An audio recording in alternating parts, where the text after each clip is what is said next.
Ring of Honor Reborn 2004. Why are we reborn? What's reborn? Well, it's new towns. They're making their debut in Minneapolis. They're making their debut in Chicago. Rob Feinstein got ousted for trying to have sexual contact with a 14-year-old boy. We got new talent. The Havana Pitbulls are here. Austin Aries is here. It's just a new era of Ring of Honor. New towns, new storylines, new faces. Less pedophiles. All that and more. And not in the podcast. Not in me. Don't be Rob Feinstein. Right here on the Apron Bump podcast. Yeah. And the hardest, talk around and disregard it. Strip you off the ground, show you what heart is. Standing strong and proud, nothing can knock this. Let's get it started. Yeah, back. Yeah. What is up, everybody? Welcome to the Apron Bump podcast. I'm your host, the hardest part of the ring, Kyle Bird. How's everybody doing today? How is everybody's bump day going, huh? Every day's bump day when you're here on the Apron Bump. It's not like Rusev Day. Rusev Day was a farce. Every day is bump day in reality. And I'm glad to have you here. Glad you're here to celebrate it with a little Ring of Honor from 2004. What a year, man. What a year for Ring of Honor. It's a lots of ups and downs, a lot of turbulence. During this year. So I guess we could start here. Maybe we could recap kind of where we're at. First of all, if you're just jumping in cold, maybe this is your first Apron Bump episode that you've watched or listened to. Which, by the way, on any audio platform and also on YouTube, give it a like, a bell, a ring the bell, leave a rating, all that stuff. This might be the first Ring of Honor episode you've turned into on here. And maybe you want some context. Maybe you want to relive the journey. It's been a fun one. If you would like to do that, I've covered every single Ring of Honor show from the beginning up until now. So every show from 02, 03, and every show in 04 leading up to here, which we're in April, I think. If you want to do that, there's a link in the description that'll take you to apronbump.com where it'll list out chronologically all of the Ring of Honor episodes that I've done, where you can just search for Ring of Honor and whatever platform you're consuming me in. It's been a fun journey, so I suggest you binge away because it is there's growing pains, to say the least. There's a lot of good stuff. There's a lot of fun Easter eggs involved with, a lot of big stars today and some other, guys that you wouldn't have guessed were in Ring of Honor. So we get a good bit of that here. But here, where we're at, Reborn, it is a 2-night event. We got Reborn Stage 1 and Reborn Stage 2. Stage 1, I'm going to call them Night 1 and Night 2. Night 1 occurred on April 23rd, 2004 from St. Paul, Minnesota. And Night 2 of Reborn occurred as their debut in Chicago. And that occurred on the very next day, April 24th, 2004. So a little double shot weekend. We got a lot to get into in these two shows. We got some Ring of Honor World title defenses. We got the tag team titles are on the line. The Prophecy and the Second City Saints feud is continuing on. Ricky Steamboat returns to continue his feud with CM Punk. We got debuts here. We got some new faces that we haven't seen before on this timeline. And we also got some guys that we have seen a little bit on this timeline, but are really starting to get pushed forward and are starting to become bigger deals, which poses some very interesting matchups. There's here's a couple of new up-and-coming guys, but it's fucking just a 4-way full of future main eventers. So there's a lot of stuff like that. Also, somebody pooped in the Carnage Crew's bags. So we get to the bottom of that, or at least we try to. But I think we got to kick this off with a little bit of Rob Feinstein. Oh boy. So a lot of you are probably familiar with this, especially if you're a big Ring of Honor fan. Rob Feinstein was basically the creator of Ring of Honor, if I have that right. Yeah, Rob Feinstein was the founder of Ring of Honor. You know, RF Video, they distributed the ECW VHSs, I guess, at that point. And when ECW went, this is very, Cliff Notes, high level, whatever.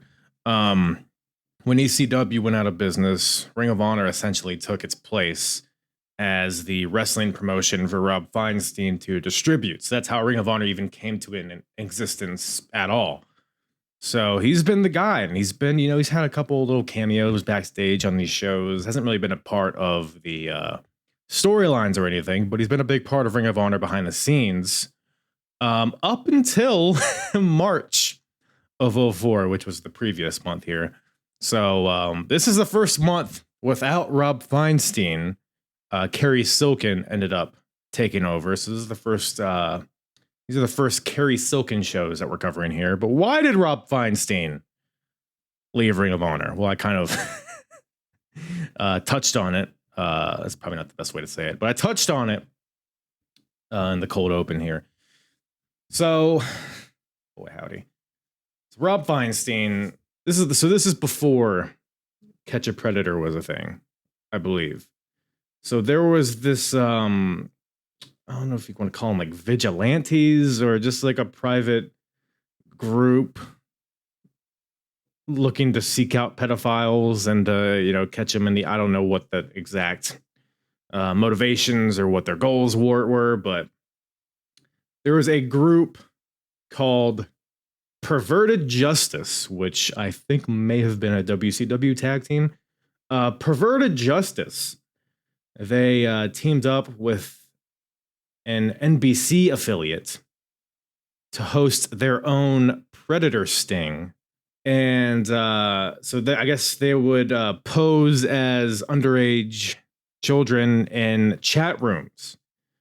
One particular AOL gay chat room in Philadelphia, this Perverted Justice, whoever the guy was that was posing as a child, ran into a user with the username RF Wrestling, which, I mean, come on, Rob. Like, if you're on a chat room, right? And look, I don't have any experience with this, but one would assume if you are engaging in salacious acts that may or may not be illegal, maybe, perhaps, perchance, don't use the name of your website. Or maybe don't use your real initials, or maybe don't give any maybe don't give an exact representation of who you are. Maybe, perhaps, I don't know. RF Wrestling, very incognito of Rob Feinstein from wrestling. But I'm not going to get into the details, but basically there was a chat log that pretty much Rob was trying to hang out with this kid. Something about like, oh, I'll pretend you're 18, LOL. Like, what the fuck, dude? And then NBC ended up airing a story that basically showed this. And there was, I didn't know there was like video evidence of this, but why don't we check this out? And remember this man? We originally thought his name was Timothy, another local man looking for a young girl. But he turned out to be this man, Robert Feinstein, a Langhorne businessman who promotes wrestling events. He has his own website with plenty of pictures of himself. We tried to catch up with him at his office and his home, but each time he saw us, he ran. And according to his chat log, he thought he was meeting a 14-year-old boy. You see him skedaddling back to his car, which is just, I mean, Jesus Christ, brother. So yeah. That's a thing that's happening. So that's what's happening. By the way, I'm bringing this all up because this is happening, or it had happened recently before these shows. My understanding that no charges were ever filed against Rob Feinstein, but this got him out of the company. And there's a whole like secondary layer where like Feinstein thought that Silken and some other guys were trying to like get him out. They thought this is a whole conspiracy against him. Those chat logs were photoshopped. That wasn't me. RF Wrestling, that's not me. What would make you think that's me? So it's like, I don't know, man. But basically, what is the effect of that is really the important thing here, I guess, right? So obviously, Rob Feinstein, he's out of here. He's, by the way, RF Video is still a thing, by the way. You could still buy stuff from him if you want. Not to plug him on here, but basically the real situation here, I guess Kerry Silkin was able to take over and was able to fund the company to keep it afloat, but there was a real chance that this could have sunk Ring of Honor financially. But beyond the financial aspect of it, as of this point, we've been talking about it, the past months that I've been covering. There's been a lot of Ring of Honor and TNA crossover recently. And this, I don't know what the exact situation here, because I know they would continue to kind of trade talent a little bit. I know eventually, like for a few years down the line, they would kind of put the kibosh on it a little bit. But here in 04, they were still kind of doing it, but I think they at least paused it for a little bit. Like I said, I don't know the exact details of, what the inner workings of TNA and Ring of Honor's relationship, but this is very notable because the current and inaugural pure champion is AJ Styles, who is a member of TNA at this point. Oh, by the way, one of the pillars of Ring of Honor, Christopher Daniels, also a member of TNA. He's in one of the big, one of the marquee storylines. He's the leader of the top faction. He's in the world title picture. So let's pull up what the roster was. And shout out SmackDownHotel.com, because you can go to any company, you can like filter to any company, or at least the ones that they have here. And you can like select a date, hit submit, and it'll like populate the roster at that day and time, which is pretty cool. But I have here TNA's roster on April 24th, 2004. And April 24th, because that's the night 2 of Reborn that we're covering here today. Let's just like scan through TNA's roster and see who potentially Ring of Honor could be losing access to. So we talked about AJ Styles and Christopher Daniels, who are probably the two big hitters here. Chris Sabin, who they had just begun pushing here in Ring of Honor, he could be out of here. Abyss, member of Special K, that's a big deal. We got who else? Delirious. So Delirious is actually on these shows, which is why I'm not exactly sure how cut and dry the separation is. But Delirious is a guy. Dusty Rhodes, who's made a few appearances on Ring of Honor. Umaga was in TNA. Ekmo Fatu. Huh. I didn't know that. Little fun fact. Okay, that's beside the point, but that's a little fun fact. Jerry Lynn, whatever, keep him the fuck out for all I care. Who cares? Let's see here. Is that about it? Matt Sydal. Matt Sydal's also on these shows with Delirious. Raven. I think Raven's kind of done anyways, right? Had that big feud with Punk. Sanjay Dutt has made a few appearances. That's about it. Tracy Brooks, who's accompanied Punk in her stupid pigtails, so no harm there. But there's some heavy hitters here. So it's a very raucous time for Ring of Honor. So I just thought that was very interesting, because it's like this is very early in their run in the grand scheme of things. I mean, they've been around for 2 years. But this whole thing could have sunk them. It's a big deal. But luckily, they were able to dig their way out of it somehow. But basically, I note that because there's no AJ Styles on these shows. It's pure champion. So there's no pure championship, anything on these 2 shows. And they've made a big deal about it in the past couple shows. So that's a big, big gap. And there's no Daniels, who in storyline, he was taken out by CM Punk. But this is a few months ago at this point. So. But yeah, no Daniels here, no AJ, no. There's also no Special K, which is not related to this, but just kind of a recap of the last show we covered at our best. Special K essentially got murdered by the Carnage Crew. Angel Dust, I believe it was, got pile driven off the top of a cage. They finally suffered defeat to the Carnage Crew. So Special K is not on these shows either, which they've been on every single show, it feels like, that I've covered. So no Special K, no AJ, no Daniels. Basically, it's a very unique feeling set of shows. There's some very like I said, we're gonna talk about some new phases that they're pushing here. But all in all, these shows felt very grounded. Like felt very just like good pro wrestling. Like there was limited dives to there was a lot of them, but like sometimes it feels like every match has a bunch of dives. Whereas here it was really just like the scramble matches that it feels like. So, it was just there was a lot of good wrestling here. We got some storylines, but let's kick this bad boy off. Let's get into these shows. Why don't we? What better way to start than with old Richard Steamboat? That is right. The Dragon is back here, and he is not too happy with Mr.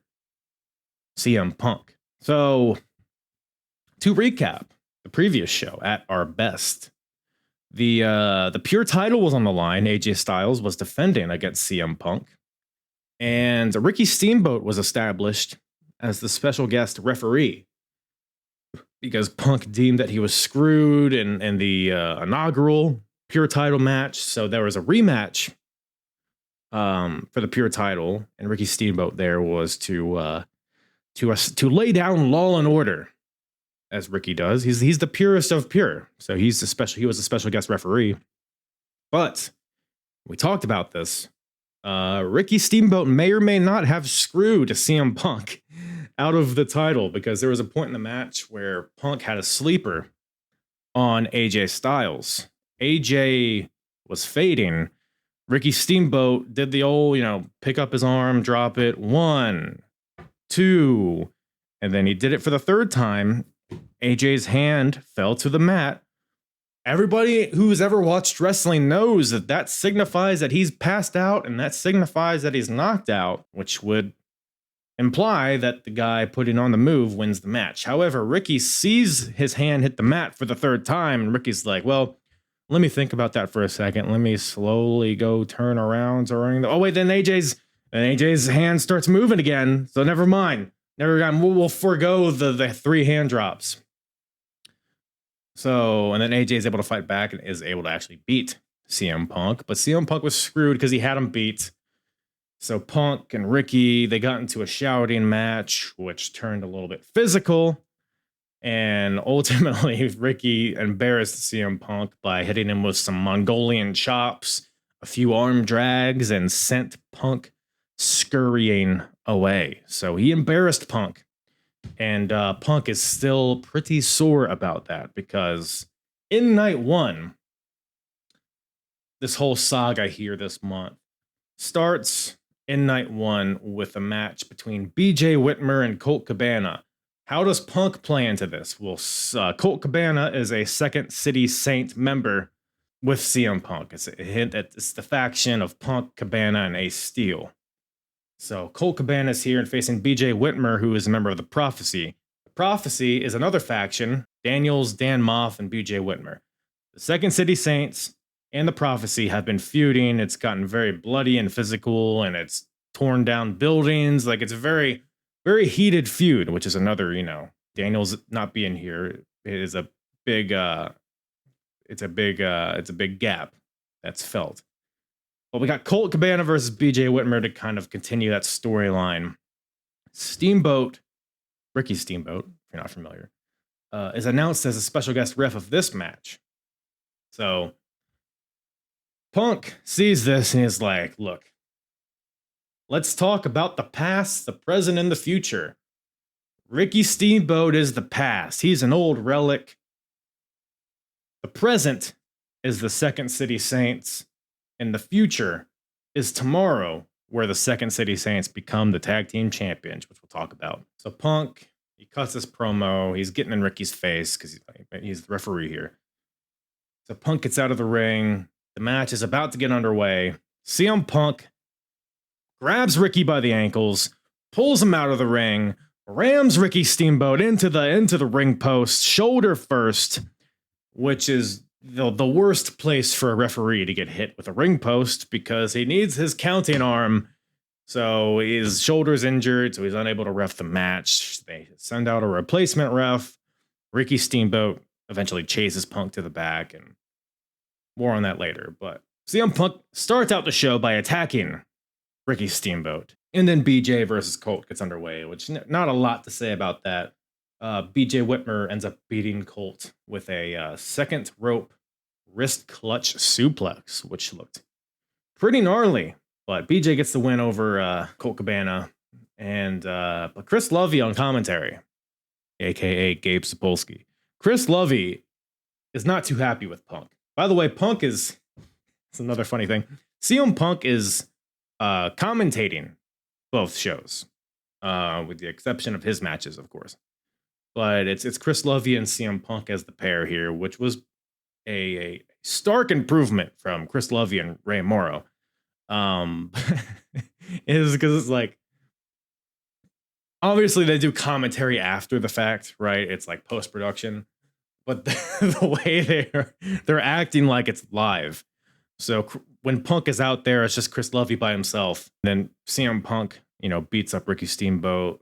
They're he's running in the backstage area, but then he comes back like on commentary. CM Punk's like, well, glad I got away from Ricky. But this is all like after the fact. It's just funny how I do like it. It provides some continuity here, but I bring this up because Chris Lovey is not too happy with CM Punk. Let's listen to Lovey scold Mr. Punk here. What's going on? Did I miss anything in here, Lovey?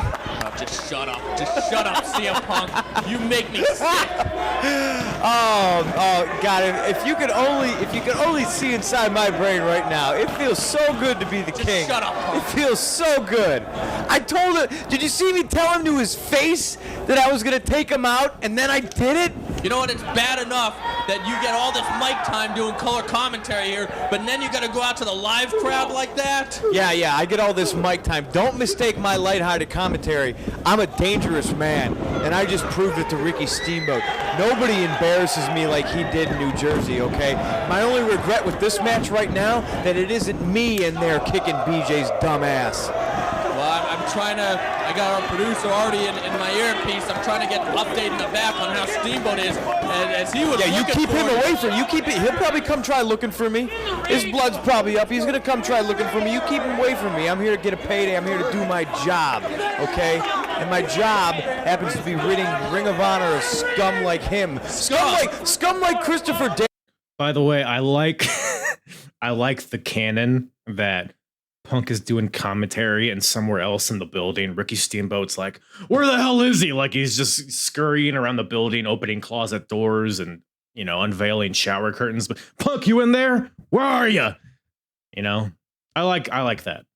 I like that's happening in the background. But let's continue. Daniels, who I put out. Scum like Raven, who hasn't showed his face in Ring of Honor since I beat him at his own game. That's right. I said it. I'm too real for you, Chris Lovey. You make me absolutely sick, Good. Punk. You can't handle it. I can't handle it. Ricky Steamboat, one of the most respected figures in wrestling history, and you attacked him when he's supposed to referee this match. Not only that, but you ripped off the fans of St. Paul from seeing him referee a match. Oh, to hell with the fans of St. Paul. To hell with St. Paul. You heard what I said, and I meant it. I was a Minnesota North Star fan, and I was pissed that they had no spine and they moved to Dallas. What's that have to do with the people of St. Paul?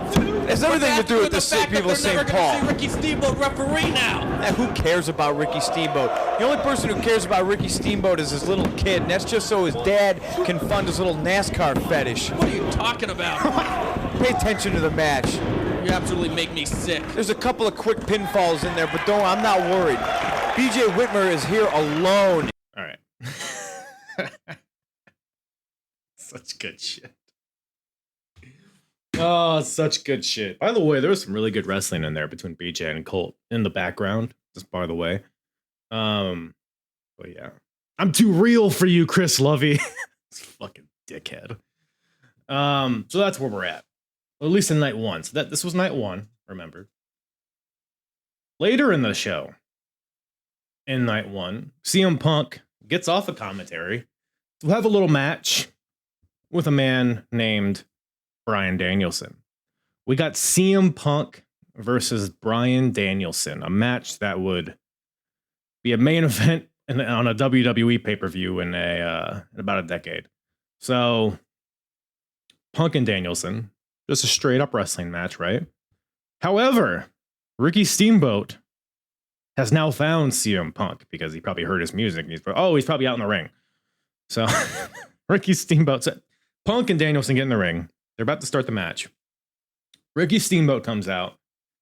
He grabs the mic and he says, hey, Ring of Honor paid me to referee a match tonight. And by golly, I'm going to referee a match tonight. So he kicks Paul Turner or whoever the fuck was going to ref that match out. And I guess his shoulder is healed, by the way, Ricky. Put a little ice on it.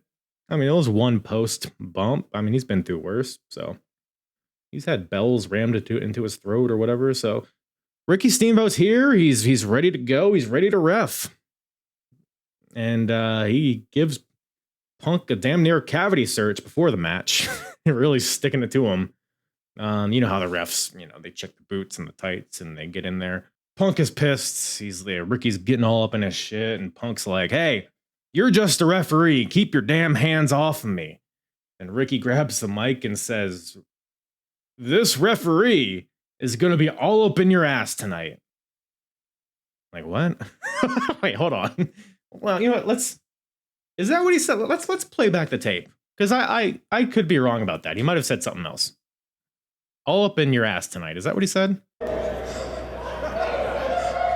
may have a look at hearing problem. I said you're just a referee. This referee's going to be all over your ass tonight.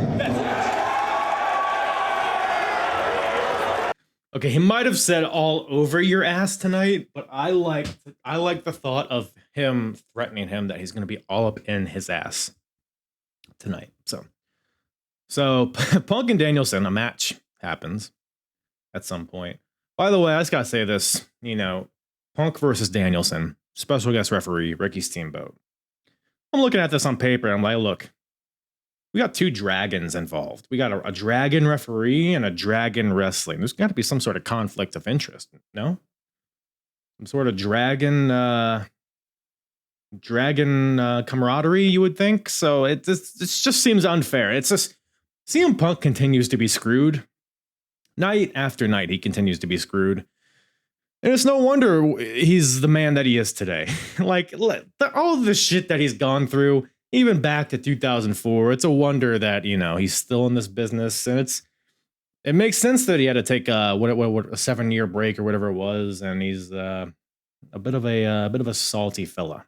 But it just provides a lot of context to modern day Punk, which is very nice. But Bryan Danielson's here as well. He's kind of been in and out of Ring of Honor for a while now. He wrestled a lot in Japan and Europe in 2003, so he was used very sparingly in 2003. But I'm wondering if this is the point where he becomes more stable with Ring of Honor, more full time, quote unquote, because he's on both shows. Which is, look, I love me some Amdrag. So it was very, very fun to see. But Bryan Danielson, he's kind of embroiled in the feud with Samoa Joe because, we've talked about it. A lot of these shows start with, some pre-taped backstage promo type deals. And there's a reoccurring segment called Samoa Joe's Ring, where Samoa Joe's cutting a promo in the ring before the show. It's just like an empty arena. And Joe will cut a promo basically while stretching out some jobber or some trainee. And it's really fun. It's a really funny presentation. But Bryan here kind of commandeers these segments, kind of interferes, and it makes it about himself. And because he's pissed at Samoa Joe, because if you remember the last show we talked about, Samoa Joe and Bryan Danielson teamed up to go after the tag team titles against the Briscoes. Bryan Danielson ended up getting pinned in that match because Samoa Joe was on the outside, doing his ole kicks, having fun with the crowd, beating up one of the Briscoes on the outside, and wasn't even paying attention. Bryan Danielson on the inside of the ring. So they got beef and they're building to a match between them, I would assume, which makes gives me the fanny flutters just thinking about it. So that's kind of cooking on the background, but let's back here. Punk versus Danielson. Steamboat is obvious. He's all up in his shit as he advertised. Punk was claiming that Bryan Danielson was grabbing his hair, but Steamboat's like, hey, he's like asking the fans, was he pulling his hair? And the crowd's like, no, he wasn't. And then as he's doing this, Steamboat is pulling Punk's hair. He's like really, really bitching him out a little bit. But the wrestling in this match is great. I mean, you see these two guys, obviously. I don't need to tell you that. Really heavy chain wrestling in the beginning. Kind of a slow-paced match in the beginning. It's intriguing. Like it's engaging, this slow chain wrestling. That's why these guys are so good. Bryan whips out this really gnarly looking surfboard into a dragon sleeper. Like, I didn't know Punk could bend that way. It was nuts. But Bryan eventually goes for the cattle mutilation, but Punk is able to slide out into like an unprettier, very seamless counter. Punk follows it up with a shining wizard for a 2 count. Oh, there's also a very interesting point in this match. Remember, this is 2004, well before Daniel Bryan, well before he's in the WWE.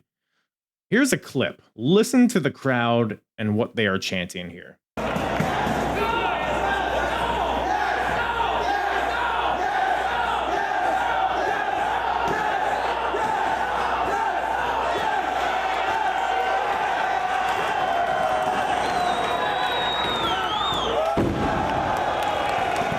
Yes, no. Yes, no. 2004, this happened. There was one guy that like started the yes chant, which I'm pretty convinced that he's a time traveler. Yeah, this is wild to see. Wild to see. Some fun foreshadowing there. And by the way, if you're watching on YouTube, I'm throwing all these clips up. If you notice, this all happened when Bryan Danielson was giving CM Punk a superplex. And look, a superplex is like, it's a brutal spot, but it's kind of become mundane a little bit, even in 04. Like, it was a pretty regular spot.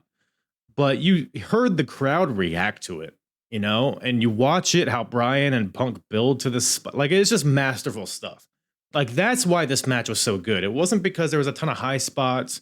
It wasn't because there was finisher kickouts. It wasn't because of blood or, forearm trading in the middle of the ring. No fighting spirit spots. It was just good fucking wrestling. And that's really what my takeaway was from this match. So, Punk fights back. He locks in a tequila sunrise. Bryan gets to the ropes. He gets up, hits Punk with a dragon suplex for a 2 count. So good drama being built, some fun false finishes. And ultimately, Bryan Danielson wins with an abdominal stretch. You hear that? An abdominal stretch gets a win in a match. And you saw with that superplex and other, moves like suplexes done, the midsection had been worked of CM Punk. I talked about that surfboard earlier in the match where it really stretched it out. So the working of that midsection played into the finish when it was a stretch of the abdomen that led to Punk tapping out. And Steamboat, Punk's tapping out, but Steamboat's like, you sure? He's like really letting Bryan lay it in. So, but yeah, Bryan Danielson gets the win. A really good match. Loved watching it. And, but it also felt like they kind of left a little bit in the tank. Like, this didn't really reach epic, kind of like an epic feeling. It feels like they had more to give. But I think this is their first match against each other. I could be wrong, but I'm sure they'll have many more. So good stuff there. After the match, of course, Punk and Ricky are jawing back and forth, which leads to Colt Cabana attacking from behind, beats up Ricky Steamboat. Him and Punk gang up on him and leave him laying. So it's my understanding that, because this is all night 1. There was no Ricky Steamboat in night 2.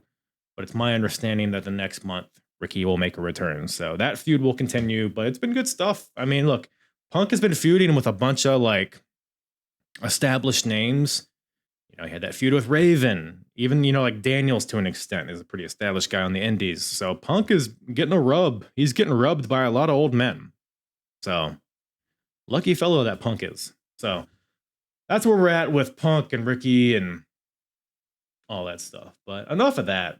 Let's get down to the nitty gritty. Let's get down to what all of you tuned in for, I'm sure.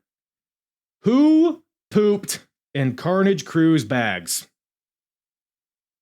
Folks, let's get down to let's put our detective hats on. Let's get our monocles out. Let's get our not binoculars. What's the magnifying glasses? Or binoculars. I don't know. And let's find out who pooped in their bags.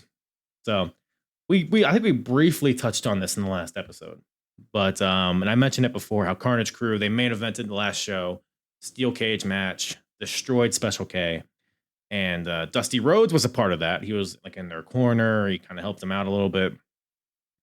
After the match, there was some like backstage segments. Carnage Crew was in their locker room with Dusty Rhodes. They were celebrating. They were drinking beer. HC Loke and DeVito are back there with Dusty Rhodes. I mean, how could this get better? We're at the pinnacle, from the perspective of the Carnage Crew. Like, how could this get better for them? They're celebrating. They got their win over Special K. They ridded this company of those shitheads. They're here with a legend, a guy that's surely inspired these guys. We're just having a ball. But then they get a whiff of something. They look into their bags where all their gear is and all that stuff, and there's poo. Feces is in this bag. Now the question is, who pooped? Who made a duty in the Carnage Crew's bag? So we're here to seek out who did that. So here, night one of Reborn, we have the Carnage Crew versus the Ring Crew Express, the team of Dunn and Marcos. Did Dunn poop in their bags? Did Marcos poop in their bags? Well, first of all, this match is happening. CM Punk's on commentary, and Punk asks a very poignant question. Punk asks, couldn't they just analyze the poop? It's a very good question. Chris Lovey responds to this by saying, no, we didn't keep the poop. That's too scientific for us. So I guess you couldn't analyze stool in 2004. I don't know. Maybe that's not in the budget. I don't know. They did, they are in financial flux at this point, so maybe that's why. Maybe that was the least of their worries. So yeah, the poop sample is gone, and but the match is not. The match is here.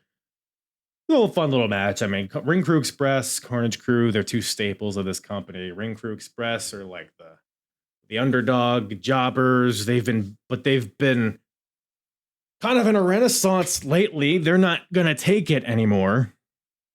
They've had a couple segments where they're getting bullied in the ring and they say, hey, we're not gonna take it anymore. And then Twisted Sister plays, and then they beat up some other jobbers to a soundtrack. So Ring Crew Express has some momentum behind them. They get a good amount of offense in on the Carnage Crew.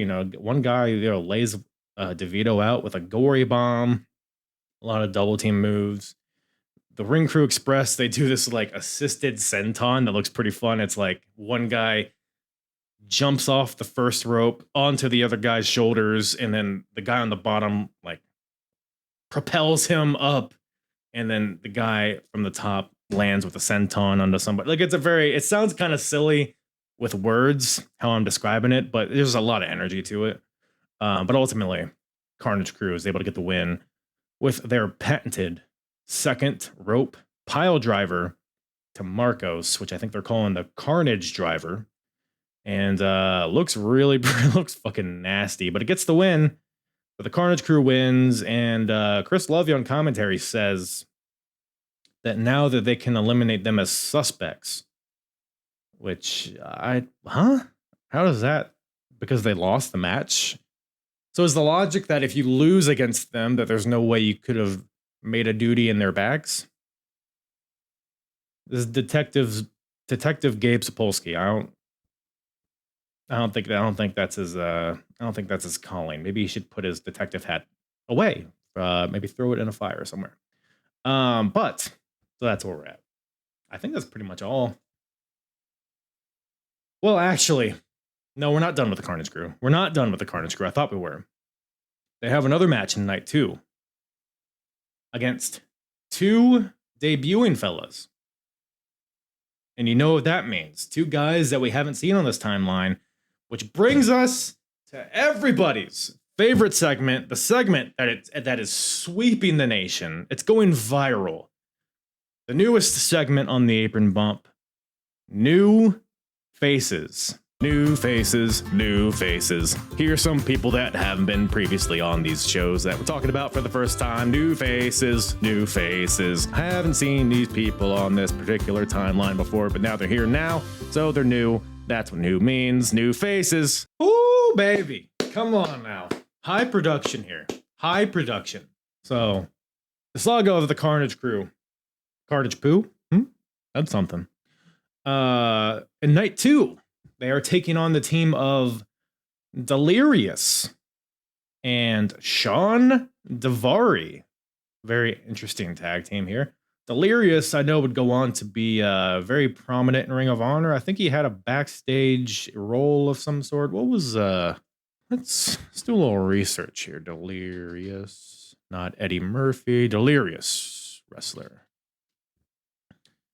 I think he's still going today. No, he's only 43. I would have guessed. Older. He was the head booker of Ring of Honor for a little bit. Also an executive producer. He produced and wrote over 500 episodes of weekly television. So he had a big role.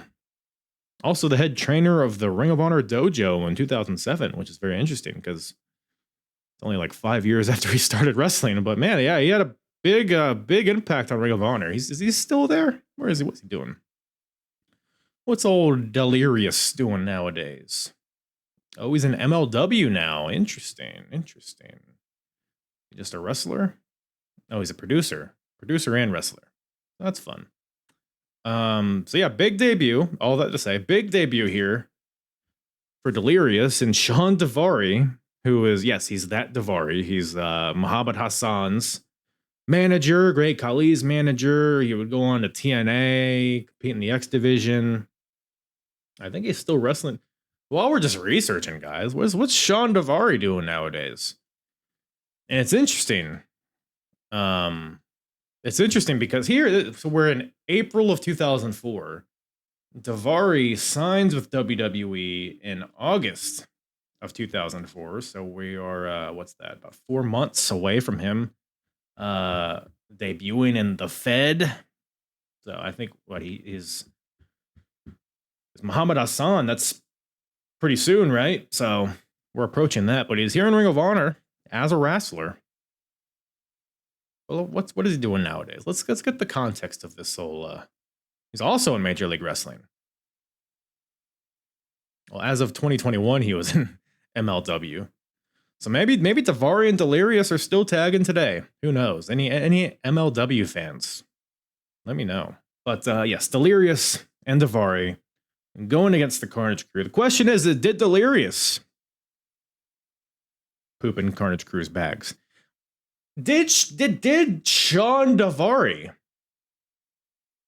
poop in Carnage Crew's bags? These are the questions we really need to get down to. Oh, and by the way, Carnage Crew is actually a 4-man faction, and it's DeVito and Loke, who I consider that's who I think of when I think of the Carnage Crew. But 2 other members of the Carnage Crew are Masada, who is I think he's in like XPW or some shit today, and a little man named Justin Credible. Still waiting on my book. But these 2 were also members of the Carnage Crew, and they are the 2 guys representing the faction here. So it's Justin Credible and Masada versus Delirious and Daivari. The match is it's whatever. Justin Credible is like super over. They're here in Chicago. They haven't really seen much of him since ECW, so crowd's really hot for old JC. And he gets the hot tag, lays everybody out, DDTs for everybody. But Daivari goes for his finish, which, I mean, I'm assuming this is his finish. What's his finish? Hardest part of the ring? Well, let me tell you. Daivari lays out Masada. Masada's down, prone on the mat. Daivari goes to the top rope. Now, for anybody who doesn't know who Daivari is, he is, what is he? I think he's Iranian, I believe.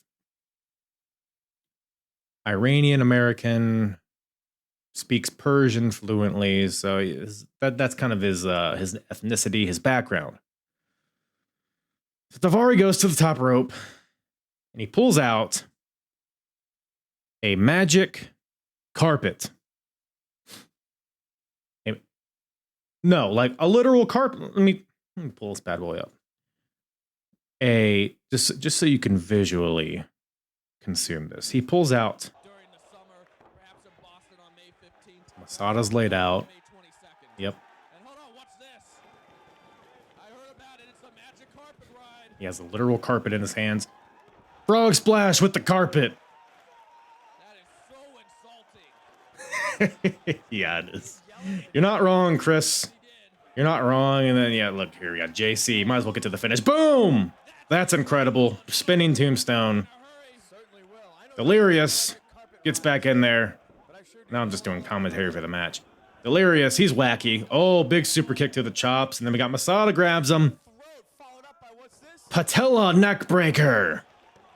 Classic Adam Cole type stuff. And that gives Carnage Crew the win. So the magic carpet ride was my main takeaway from this match. But it was fine. It was a fine showing for Daivari. It was silly.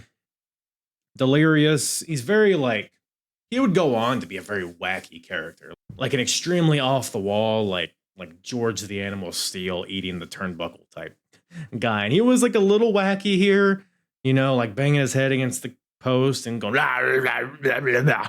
Like that's how he talks, right? But it felt like a very subdued version of it. I guess he's still kind of working out the kinks, but he looked fine. The Delirious was very smooth and very technical, which is, when I think of Delirious, I think of his character work, not exactly his in-ring stuff. I mean, we could even move on to his other match here, so that match was night 2. Going backwards here, night 1 is his true debut here. It was Delirious versus Matt Sydal, who was also making his debut. First of all, Punk makes it a point to say that Matt Sydal and this is a quote, has a nice, compact little body on him.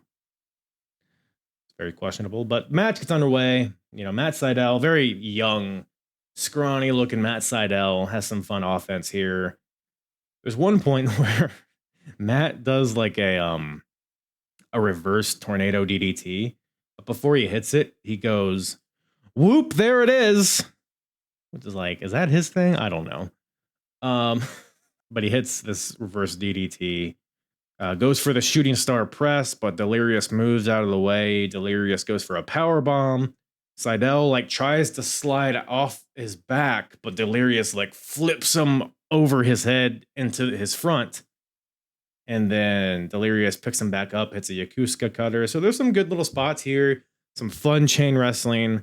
Like I said, Delirious, I don't really think of technical wrestling when I think of him, but he showed it here. And Sydal was his high-flying self, as you would expect. And Sydal ends up winning with I guess I'll call it a Spanish fly, but it's like a belly-to-belly Spanish fly, which looked pretty impressive. I'm wondering first of all, where the hell is SAT? I feel like they haven't shown up in a while. But, they invented that move. I'm wondering if they were... pissed at this, but so yeah, Sydal gets the win here over Delirious, but both guys looked good, and they'll both be major players in the years to come. But it was fun to see their beginnings here. The match had a lot of heat to it too. A lot of times you get two debuting guys, is the crowd's dead. It's oh, who are these jack-offs? But the crowd was into it, which shows why they would become staples in years to come. It shows that they had the talent from the beginning, and this obviously caught the eye of management. So good stuff there. What other new faces do we got? What other new faces are there? Hardest part of the ring. I know that's what you guys are asking. How about the Havana Pitbulls, guys? The Havana Pitbulls, the team of Rocky Romero and Ricky Reyes. Rocky Romero, you may be familiar from AEW programming. He's in, with the Best Friends. He comes out with the eye patch. He's been involved in like the whole Orange Cassidy, Trent Beretta stuff. So he's pretty much a staple on AEW TV now, 20 years after the fact. And so we get to see a little glimpse of him very early in his career with his tag team partner, Ricky Reyes. So the Havana Pit Bulls, as the name suggests, Cuban origins from these guys. They're from Cuba. At least that's what we're led to believe. They've wrestled in CMLL. They've wrestled in Japan. As of this point already, and early in their careers, they wrestled in CMLL all around Mexico and Japan and the West Coast. By the way, speaking of West Coast, there's a company, in its early stages over there called Pro Wrestling Guerrilla. Yes, PWG, which I've been watching PWG like in parallel with this timeline, not doing any episodes about it, mainly because kind of shit. PWG, its first year, man, I mean, it's dog shit. The only stuff worth watching is like when Ring of Honor guys come, like when it's like CM Punk and Samoa Joe, or like Bryan Danielson, or it's mostly like local bullshit luchadors, but the commentary is fucking hilarious. It's Excalibur and Disco Machine, who are two of the founders of PWG. The commentary is the only reason I even keep watching, because they're almost like mocking it a bit, but the Havana Pit Bulls are one bright spot in PWG, and I'm glad to see them here in Ring of Honor on a, at least in my eyes, a bigger stage. And so the Havana Pit Bulls are making their debut. They get involved with a segment, a Good Times, Great Memories segment, which is Colt Cabana's talk show, which we've got some production here on this talk show finally. But Colt's here, he's hosting, obviously. He's being Colt Cabana, you know the deal. Havana Pit Bulls come in, and he thinks that they're knocking their culture, which, I don't know. Why don't you be the judge of that? Hello, everybody at home. Hello, studio audience. Welcome to Good Times, Great Memories. I am your host, Colt Cabana. We're doing something special here, a little new edition. I'm not talking Bobby Brown, huh? I'm talking an opening monologue. That's right, folks. And I got some jokes and some stories to tell you. I'm reading the newspapers. I'm catching up on all the Ring of Honor news. And I've been checking out the Ring of Honor website. That's at ROHWrestling.com. And something crazy has happened. They've gone from locker room scoops, okay, to the news wire. Yeah, that means all the up-to-date scoops, all the up-to-date rumors, you get them really fast. You don't have to wait a week. That's right, you don't have to wait, a whole week to find out that BJ Whitmer's a douchebag. You know what I'm saying? It's like on the spot. I don't have to wait a whole week to find out just how furry Jimmy Jacobs' taint is. That's right, I just log on, I find out, I say, oh, here's the date today. Oh, Allison Danger had her period. Awesome, you know what I'm saying? It's like, Allison, you got color the hard way, and we all know at home. You know what I'm saying? Oh, unbelievable, huh? What else is going on, huh? This Ring of Honor Tag Team division seemed to blow up, huh? Everybody's talking about Ring of Honor Tag Team division. I'm talking about the Second City Saints. That's me and Punker. Probably the best tag team ever of all time. Some might say. Briscoe Brothers, Carnage Crew. Oh, now Ring of Honor's bringing in international tag teams. That's right. Yeah, right off the boat, the Havana Pit Bulls are coming in. That's right. Straight from Cuba, huh? These guys are unbelievable. The only tag teams things about they know about is when Colt Cabana was tag teaming their mother. That's right, they were going to call them the Cabana Pit Bulls, huh? All right, it wasn't really a tag team. It was just me smoking a couple Cubans, banging them from behind. It was like, smoking up there. What else is going on, huh? I'm reading the... Hey, boys! What's going on? What the hell is that? Cuban style, right? No? All right. What do you want? You're interrupting my monologue here. Don't knock us or our country, man. That ain't cool. That ain't cool? All right, anything to say? I'll tell you what, I got something for you people to say. You can be my guest on Good Times, Great Memory. Let's walk on over here to the special desk they've got. Excuse the awesome background. That's a painting, people, okay? It's meant to be there. Why don't you guys have a seat? Come on over, take a seat. We got seats for you, huh? Have a seat. Beautiful, beautiful. All right, let me ask you some questions. What are you staring me down for, huh? Why are you knocking us? I'm not knocking you. I want to know a little about you. You guys come here. You don't have your shirts on. Stop. All right. We're only here at Ring of Honor for one thing, and that's to make money and get to the top, make a name here. That's the only reason we're here. Well, it's a great start coming to Good Times, Great Memories. You guys are going to be building the endorsements, probably toothpaste, probably tanning lotion. What? We're only here for one thing, I said. All right. For money. Briscoes, people say you guys are the best tag team here. Well, we're only here for one thing, to break your bones and get to the top. If that's what we got to do, then that's what we got to do. We're tired of you knocking us and our country. You understand? Keep it up, and you're going to be seeing a lot more of us a lot sooner than you expect. Let's go. You're leaving? What am I going to do? I tell you what, you people at home, I got a backup plan here, obviously. And what better thing to do than bring in Becky Bayless, a Special K. All right, let's not let's not do that. But yeah, so a very explosive promo from the Havana Pitbulls. They're still early in their careers. I'm not going to knock them too much, but they feel insulted by Colt Cabana. Their culture is being mocked. Who could blame them? Building to their match with the Briscoes, which we'll talk about here in a little bit. I just gotta say though, I'm watching this promo back and I'm like, man, Ricky Reyes. I mean, this man just looks like a grown-up baby. Like it feels like a fully functioning tall baby. He's a fun wrestler to watch.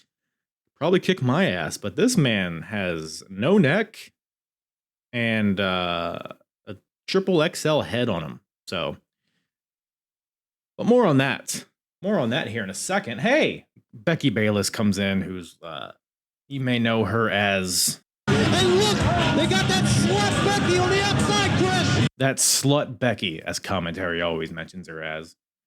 She's like the valet for Special K. Special K is not here. She's looking for him. Where are you at, Special K? And then Colt Cabana has her do jumping jacks, and it's all fucking thing. So we won't get into that. Let's get into some Havana Pitbulls action here. The Briscoes. It's a non-title match. We got the champions, the Briscoes, versus the Havana Pitbulls. Punk makes it a point to point out that the ref held the belt up as if it was a title match, but it's not. So Punk really berates the ref for that, but the match gets underway. And the Briscoes, they're great. Like they're the highlights of definitely the first 2 years at least of Ring of Honor. 02, 03, just go to a Briscoe match, you know you're gonna get something great. They're the MVPs so far of this company in their entire history. So they're great. Like that doesn't even need to be said, right? I'm watching this match and I'm looking at Rocky Romero. Like, dude, this dude is so crisp.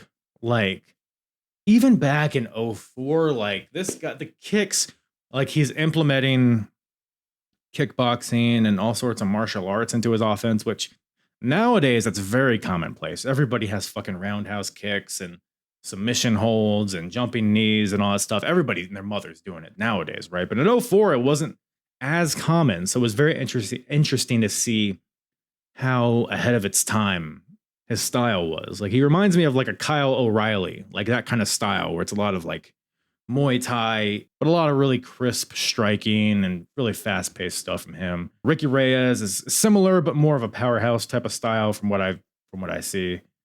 There were certain points in this match where it kind of devolved into just like a brawl.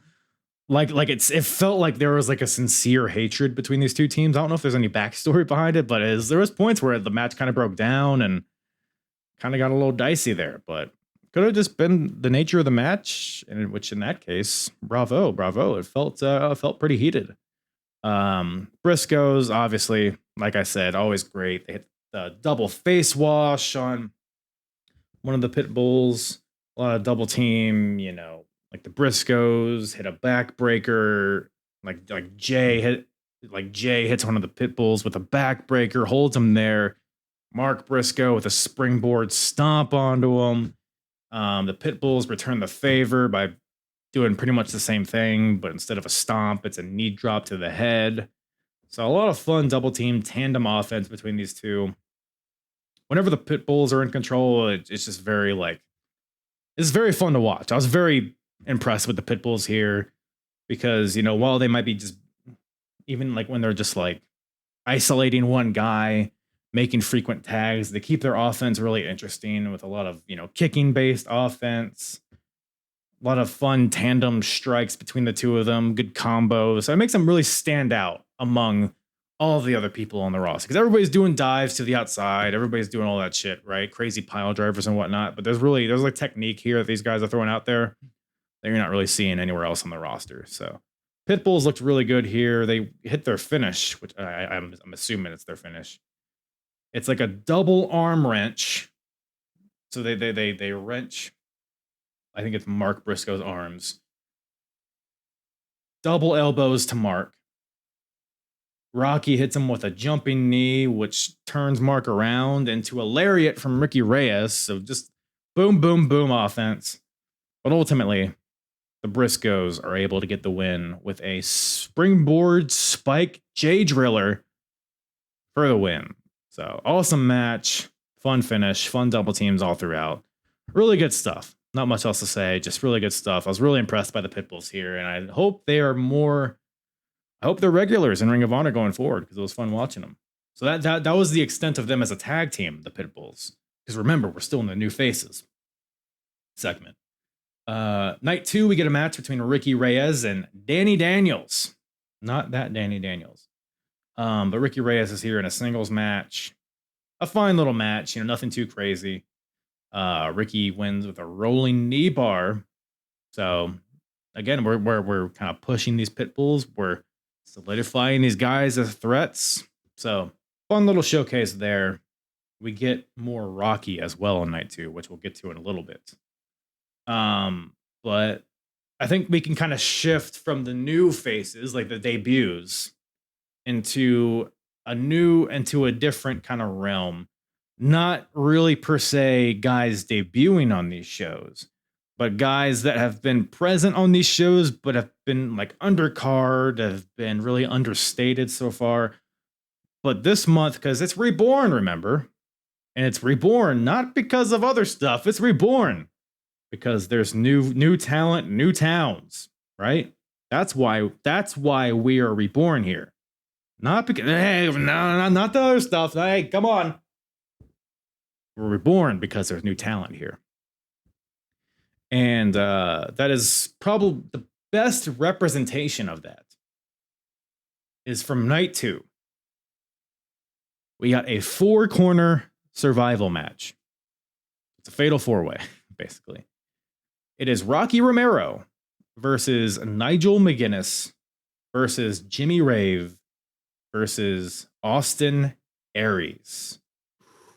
So you see, if you would have seen this on paper, like, I don't know, a year or two after this, like that's like a main event. Like that's a main event caliber match.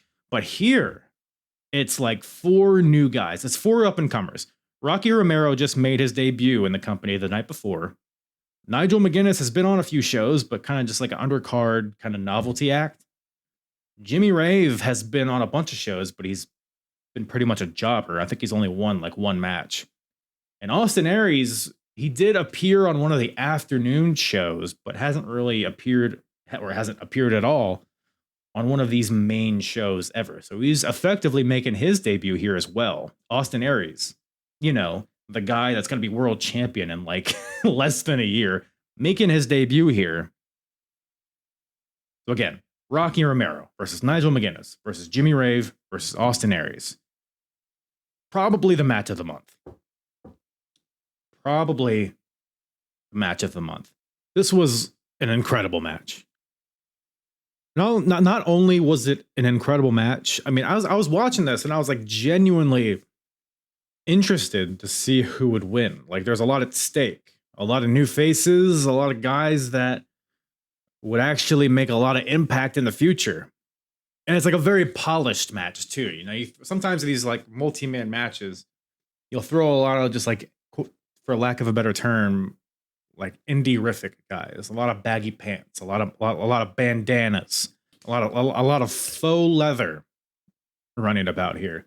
This was just 4 really good fucking wrestlers wrestling in a manner in which they were very hungry, like 4 hungry guys 4 talented guys, 4 unique different styles in a crowd that was very eager to watch it. Like, this is all just a recipe for just an incredible match here. Just a really fun atmosphere. Austin Aries is super over right away, which is, I mean, I guess, is he a Chicago guy? Is he a local, like, in this area? Because this is in Chicago. Crowd seemed very hyped to see him. So he was getting huge reactions all over the place. There was also a spot here, and this is kind of just a representation of this match. It's like a very simple spot, but it felt very effective. So there's a point in this match. By the way, it's a 4-corner survival. You have 2 guys in the ring. The other guys are on the apron. You tag in and out. It breaks down eventually, but you know, that's how it starts, right? So in the beginning of the match, Rocky Romero has Nigel like tied up in the ropes. And the referee starts counting 1, 2. You have to get off, right? So Rocky's like, all right, I'll back off. And then bam! A roundhouse kick to the chest, which topples Nigel. And as I'm describing this, you might be thinking, that's kind of a pretty mundane whatever spot. But it's the way the crowd reacted to it, the way Nigel sold it, the effectiveness of this kick, the sound of the, like, it was, everything was just like simple but effective. So that was, and I'll, you know, just run down some of the spots that caught my eye. Rocky with, I guess they call it a Lady of the Lake, which is like a very classic European wrestling thing where he like gets on his back and like balls himself up like a clamshell, reaches his arm in between his legs. Austin Aries grabs his hand and then Rocky like pulls him and then wraps him up in an arm bar. So it was like very Johnny Saint-esque maneuvers, a lot of European influence, of course. Nigel is also, obviously, Nigel brings it too. There's one point where Jimmy Rave and Nigel McGuinness chain wrestle to a standing ovation. Chain wrestling to a standing ovation. I mean, that's just like, what a good place wrestling was at this point, where that was like appreciated to that extent. Just really good stuff. Nigel's in with a house of fire, throwing European uppercuts all over the place. Nigel hits Rocky Romero with this really weird kind of hype. It's like a pedigree, but instead of hooking the guy's arms, he hammerlocks one of Rocky's arms behind him and then like slaps him down face first into the mat. Looked kind of silly, but it worked for it's just the hype hot tag that he got. Then Nigel suplexes Rocky, and then Rocky lands him like a leg drop onto Aries, which I don't even know if that was supposed to happen, but it looked really slick. Aries back up with a brainbuster to Jimmy Rave. Rocky Romero hits a Hurricane Rana to Aries and flows right into an armbar.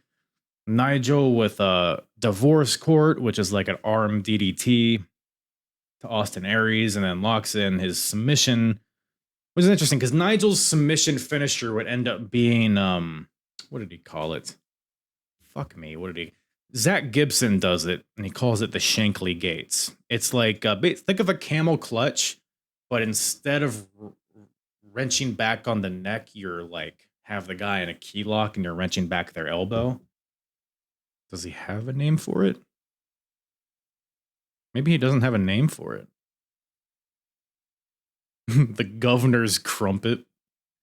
A kneeling facebuster. I guess that's what that slap pedigree was. London Dungeon. Is what he called it. A grounded top wrist lock. That's what it was. So that's what his finisher would end up being. Right? But here, he's still playing around with moves, I guess. So it's more of like a... I don't even know how you call it. It's almost like it's like a key lock, but with the legs. Like, it looks kind of weird, but I don't know. It looks convincing, I guess. So Nigel has that on to Aries. Then Rocky's in, kicks Aries in the chest as he's in the submission. Then Jimmy Rave hits a Shining Wizard to Nigel at the same time. Jimmy Rave goes for the pin on the Nigel, but Rocky quickly has to like dive and make the save. Like, it's all very like how these 4 are interacting with each other. It seems very seamless, and there's a lot of drama in these near falls and a lot of urgency behind everything that everybody's doing. Jimmy Rave knocks down Rocky.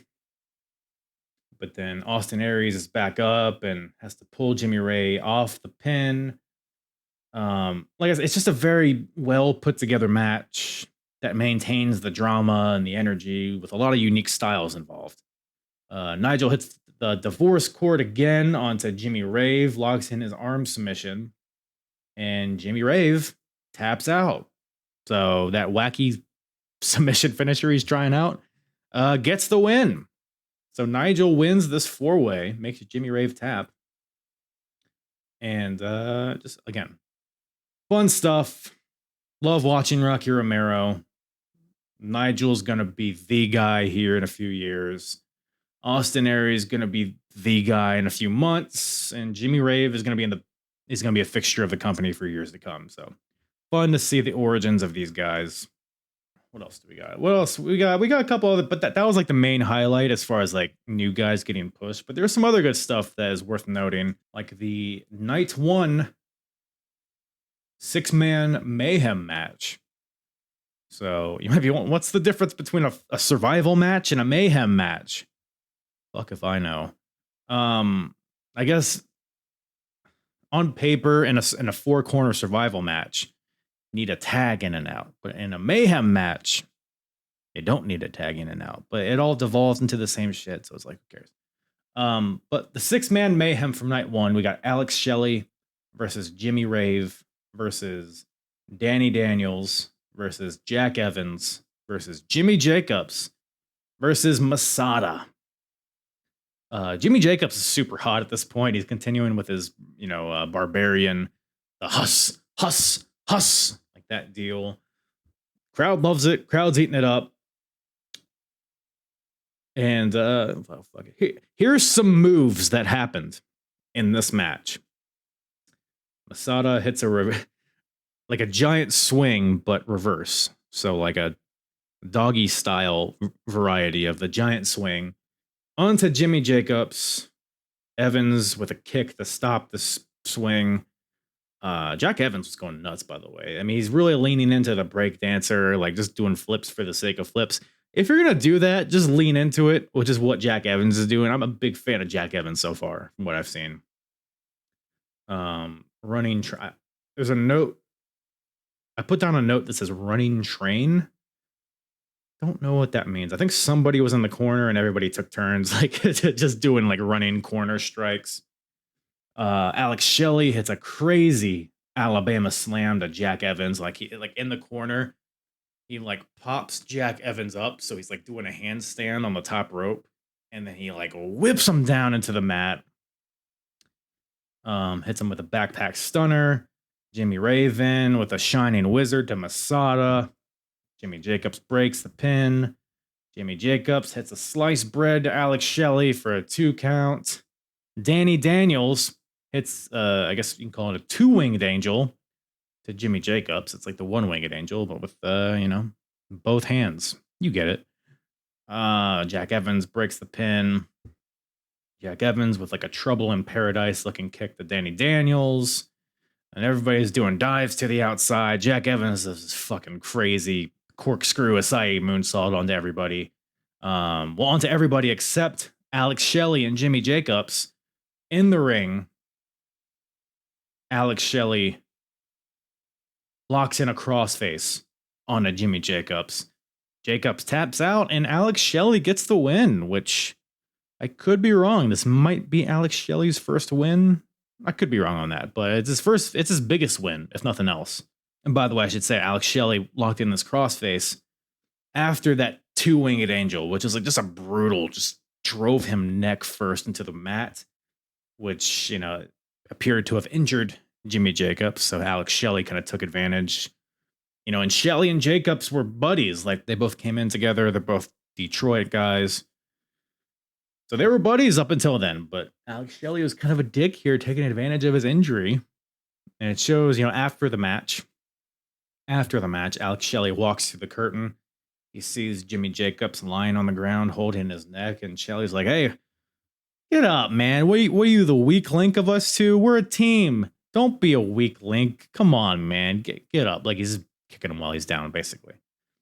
So we're kind of establishing a feud between those two, which will progress here on night 2. But so a fun little 6-man showcase there. So while on the subject of Shelley and Jacobs, let's just move on to night 2, where we got a scramble tag team match. The team now of Alex Shelley and Jimmy Jacobs versus the team of Jack Evans and Matt Sydal versus the Carnage Crew, represented here by DeVito and Loke, versus the Ring Crew Express, Dunn and Marcos.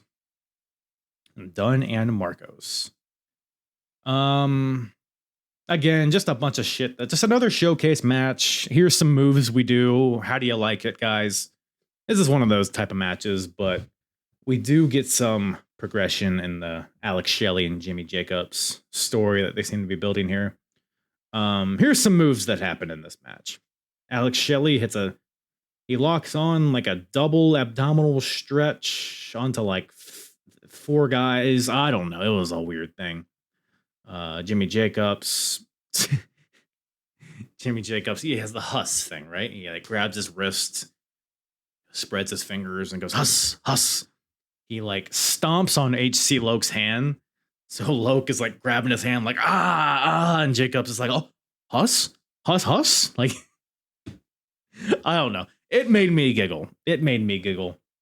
Seeing Jack Evans and Matt Sydal here in the same match of the Carnage Crew was just a funny juxtaposition. Like, you have these uber high-flying guys against these guys in denim shorts just lariating, just throwing lariats and shit and punching people in the face.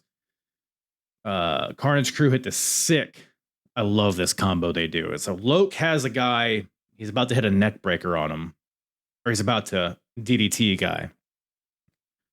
DeVito has another guy, like in a razor's edge style powerbomb position. DeVito throws the guy in a powerbomb. Loke catches the guy being thrown in a neck breaker while also DDTing the guy he initially had gripped. Like, it was just a sick combo. Matt Sydal hits a Made in Japan on Alex Shelley. Jack Evans hits like a standing red arrow, which is gnarly. Dunn and Marcos, I guess I have this new signature move where they both get on like the top rope on like adjacent corners, and they both dive to the outside at the same time. They call it the stage dive. Well, they go for, like, everybody's on the outside. They're about to jump to the outside. One of them makes the jump. The other one like loses his balance and falls backwards. So I don't even know if he like went through with the dive. So there's some wackiness, some classic, early mid 2000s indie-rific stuff here. Alex Shelley does a dive to the outside.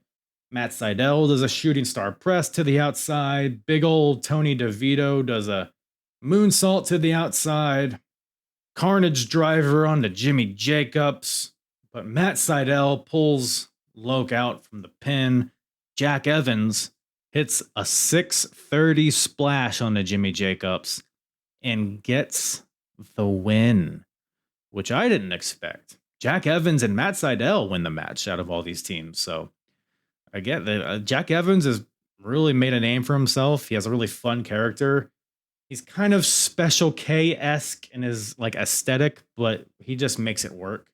Just so fun to watch. I mean, all the flippy shit. He's like to the point of almost comedy. Like, he does all these flips. Like, and Matt Sydal's up and coming guy who's similar. So they're fun to watch. So I was happy to see them get the win. But after the match, because Jacobs is the one that got pinned, Alex Shelley gets in the ring. He starts to help Jacobs up, but then he fucking kicks him in the face, shoves him back to the mat.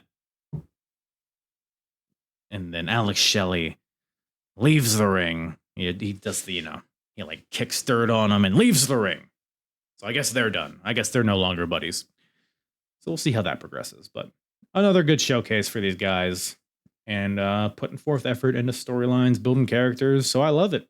Alex Shelley had a little bit of chance to shine on the mic, and he's always been a super charismatic, super fun guy to listen to on the mic. A real good shithead heel, and he's dipping his toes into that a little bit here. So good stuff there. There's two more matches I want to touch on as far as like new guys getting pushed. Let's talk about them really quick. Not a lot to say about it. Nigel McGuinness, Matt Striker from night 1. just like a good technical wrestling match. Like not all matches with good technique are fun, right? Like not all matches that are technically sound are entertaining. And ultimately you got to be entertaining. Like that's the mark of a good match in my opinion. These guys made it work. And Stryker, who is going to be fighting for the world title the next night, Matt Stryker works the leg of Nigel McGuinness throughout the entire match. And they get into the spot where, you know, we've all seen it, right? Where one guy is on his back, the other guy is on top of him, like his back is to his chest, and then you bridge up, and then you turn around, you backslide. We've all seen that spot, right? But Matt Stryker had worked the leg of Nigel to an extent where Nigel couldn't bridge out of it. So Matt Stryker just fell on top of him, hooked his legs, and got the pin. Like, it was a very unique. I'm surprised we don't see that more often. It was just a very solid, like the storytelling of it was on point. The psychology was great. And both guys looked great. And that set up Stryker for his main event match the next night, which we'll get to here in a little bit. But wanted to touch on that one. Also, shout out Chad Collier, man. Come on now. Little, like, beefed up Dean Malenko taking on John Walters. I saw this match on paper and I was like, whatever. Like, I like John Walters. I've become a big John Walters guy. But Chad Collier is kind of a hit and miss for me. Like, again, he's like a more boring version of Dean Malenko. At least in the ring. He has some time to shine on the mic, which we'll get to in a second. But John Walters versus Chad Collier, probably definitely a top 5 match of this month, maybe top 4. Just an even more fun technical wrestling match. Like, Chad does a lot of leg work on the Walters, and this comes into play when Walters hits a Tiger power bomb and then flows right into a sharpshooter, but John Walters is unable to, like, sit down on it, so he's unable to, like, really capitalize on it. And just like a more really good psychology between these two. A lot of really in tight striking and grappling and, you know, quick pinfall attempts, a lot of unique roll-ups, a lot of quick near falls. And Collier is able to get a win with one of these roll-ups out of nowhere. So it's just a very gritty, like, authentic wrestling match. And I really enjoyed watching it. I will, by the way, because remember, CM Punk's on commentary. Punk had I don't even know if this is fun. It made me laugh. I don't know why it tickled me so much. So it's like in the beginning of the match, they're grappling or whatever. Punk says that John Walters looks like he needs to eat some fruit because he looks like he has scurvy or something. I don't know why that tickled me. Saying that a man looks like he has scurvy is such a fun insult. We need to bring that back, I think. Not scurvy itself, but bringing back the insults involving scurvy. It's really hard hitting, I think. But yeah, no, just a really good match. Just a really good bare bones wrestling match. Very technical, but it didn't feel like it dragged at all. I think it just it had the right amount of striking. Like, it wasn't all grappling. Like, there was a lot of good chops and kicks involved as well. Like, there's one point where, you know, John Walters was chopping Chad, but at one point Chad gets his knee up to block the chop, and then that plays into it was just all really great. And to me, I was watching this and I was like, why wasn't one of these guys the inaugural Pure champion? Like, this seems like what the Pure division should be. But AJ Styles is the champ. Like, I get it. AJ is a big name at this point. You want to establish the title with a big name, give some prestige to it. But AJ is not a Pure division wrestler. Like, he can technically wrestle. I get it. Like, he's a great wrestler. But when I think of AJ Styles, I don't think of the Pure division. You know what I mean? I don't think of technical wrestling, which is what it seems like they're trying to establish Pure wrestling as. It should be John Walters, Chad Collier, Matt Stryker, Nigel McGuinness. Like, it should be these guys. And I'm hoping we progress to that. Like, I don't even know if this... I know AJ comes back eventually. I don't know if this TNA Ring of Honor crossover hullabaloo, like, what's going to come of that. But I hope the title gets into the hands of a guy like John Walters or Chad Collier, because adding some stakes to this match would have added another level to it and would have made it even more of a standout match than it was. So I'm hoping we get there. But the fact that AJ Styles AJ makes it feel like the pure title is just like a mid card title. Like it makes it feel like a tier below the world title, which, in my opinion, if you're gonna have a secondary title, it should just feel different. It should feel like a completely different style. It should feel like there's like different criteria needed to fight for it. And I get like they have the pure rules, the rope break rules, and stuff like that, but putting it on a guy with this style, I think would elevate that title even more. And I'm hoping, like I said, I hope we get there. I hope we get there eventually. But so that's that. Let's move on to talking about a storyline that has spanned several months at this point. Not a ton of progression on this month, but a little bit. A little bit. So we got the Prophecy versus the Second City Saints. So these guys have had, multi-man matches in the past. They've had matches that have brawled all over the arena, hardcore matches. CM Punk took out Christopher Daniels with a Pepsi plunge off the top rope through a table. We haven't seen Daniels since. This is like at least 2 months ago. And like I said, there's no Daniels on these shows. Dan Moff is not on these shows. But the entirety of the Second City Saints is here. So you got Punk, Ace Steel, Colt Cabana, and then you just have BJ Whitmer representing the Prophecies. So there's not a ton you can do to progress the story. We talked about BJ versus Colt in the beginning, where BJ got the win. Night 2, BJ faces another member of the Second City Saints, Ace Steel. I remember night 2, they're in Chicago, so Ace Steel is like this fucking hometown boy, huge pop for Ace Steel. Crowd is hot for him. So we got BJ and Ace Steel in the ring. Before the match even gets underway, the Briscoes enter the ring and they attack Ace Steel from behind and give him a springboard J driller. Why do they do this? Well, it's because in the main event of night 2, it's going to be the Briscoes versus the Second City Saints for the tag team titles. It's going to be Colt and Punk representing the Saints. So they attack Ace Steel, I guess, to send a message. I think it's Jay grabs the mic and he's like, "Ain't no way we're losing the titles in this shithole tonight," which prompts Punk and Colt to come out and drive them away. So they set up the main event there. But as Punk and Colt, Punk's cutting a promo in the ring. The Briscoes come back out and they pull Punk out under the ropes. They start beating on him, and Colt hits him with an Asai moonsault, lands on everybody, and then they brawl to the back, and then the match finally gets underway, which was supposed to be just Ace Steel and BJ Whitmer.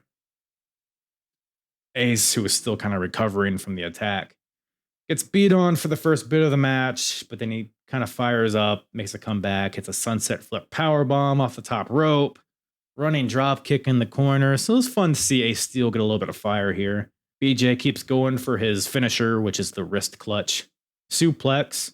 He goes for it a few times. Ace is continuously trying to fight out because he knows the damage that it can do. But ultimately, BJ is able to hit it and gets the win. So BJ beat Colt and Ace Steel in singles matches this weekend. So even though he's severely outnumbered in this faction warfare, he was able to kind of come out on top, at least in these singles matches. So, but after the match, BJ continues the beatdown on Ace Steel. He grabs the mic and he says that the Prophecy are better than the Saints. And now it's time to finish the job. And then BJ goes out, grabs a steel chair, gets in the ring, and absolutely levels Ace Steel. Listen to this chair shot. My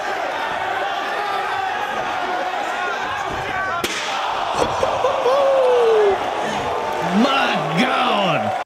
By God, he broke him in half. That was fucking 2004, man. What are concussions? What are concussions? BJ doesn't care about them. BJ doesn't care at all. So yeah. So that's where we're at with the Prophecy and the Saints. I don't know when Daniels comes back. I am sure that this will get heated back up when he comes back, but or at least Moff or whatever.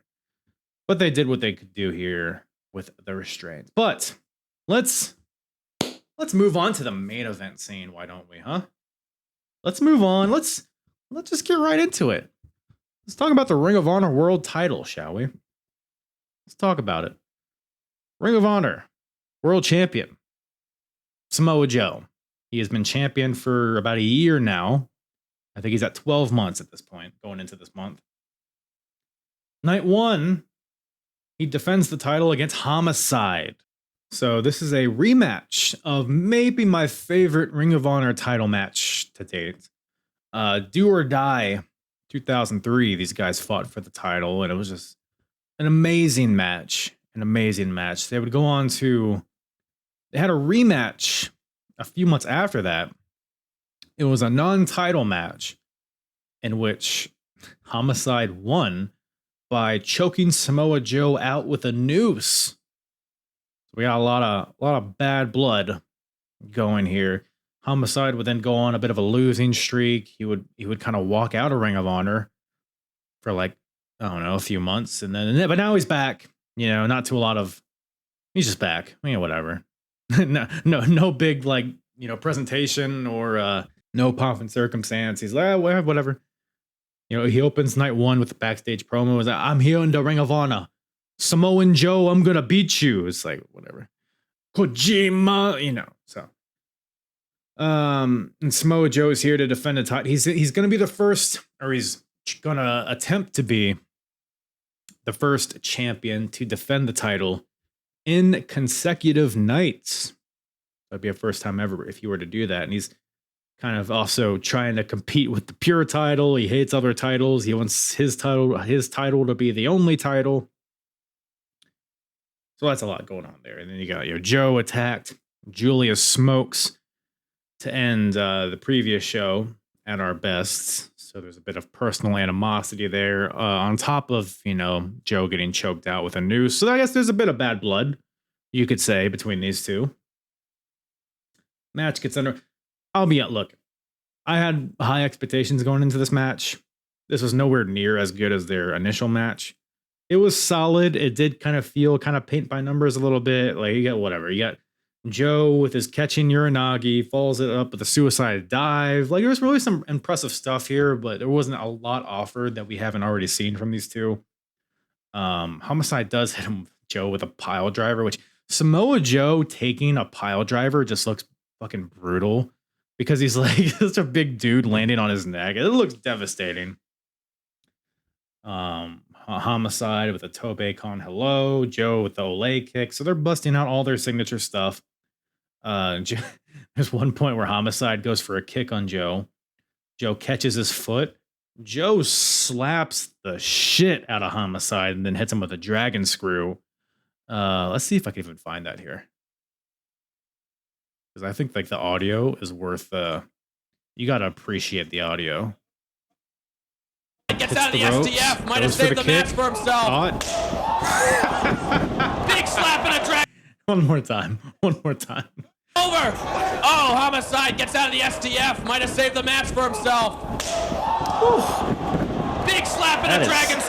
Stiffsky McGifsky right there, man. Gee, many crickets. So there's some fun stuff in here.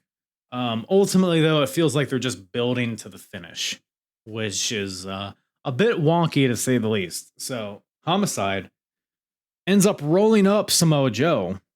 1, 2, 3. Bell rings. Samoa Joe kicks out, but the ref says, wait, no, it was 2. It was like a really close near fall, but the bell rung and Homicide thought he won, and he's pissed at the ref. He's like, that was 3. That was 3, or however he talks. Homicide clocks the referee in the face, says, fuck you, ref. Joe comes in with a big boot to Homicide, and then the lights go out. And then Sabu appears. No, the lights go out, and then a fireball arises. A fireball is shot from the hands of Homicide into the face of Joey Samoa. Samoa Joe's blinded. The bell rings. I guess the match is now just thrown out. The EMTs come out. Everybody's out like, oh my God, Joe, are you okay? Are you blind?